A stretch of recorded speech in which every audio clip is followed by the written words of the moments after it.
అలాగే జనవరి 1 అందరూ ఇంట్లో ఈశాన్య దీపం వెలిగించండి. గురువుకి ఇష్టమైన దిక్కు ఈశాన్య దిక్కు.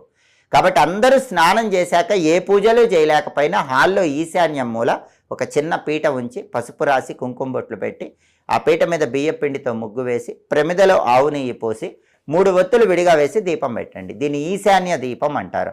హాల్లో ఈశాన్యంలో ఈశాన్య దీపం జనవరి 1 పెడితే కూడా గురుబలం విశేషంగా పెరుగుతుంది. అలాగే స్నానం చేశాక గురుబలం కోసం అందరూ దీపం పెట్టే ముందు ఈశాన్య దీపం పెట్టే ముందు తడి గంధాన్ని నుదుటన బొట్టులాగా ధరించండి.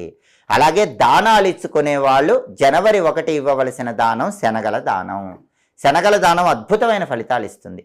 1.25 కేజీ శనగలు పసుపు రంగు వస్త్రంలో కట్టి జనవరి 1వ తేదీ ఉదయం 6 నుంచి 7 మధ్యలో కానీ, మధ్యాహ్నం 1 నుంచి 2 మధ్యలో కానీ, రాత్రి 8 నుంచి 9 మధ్యలో కానీ ఎక్కడైనా శివాలయ ప్రాంగణంలో పంతులు గారికి దానం ఇవ్వండి. ఈ దానం మీకు గురుబలాన్ని విశేషంగా కలిగి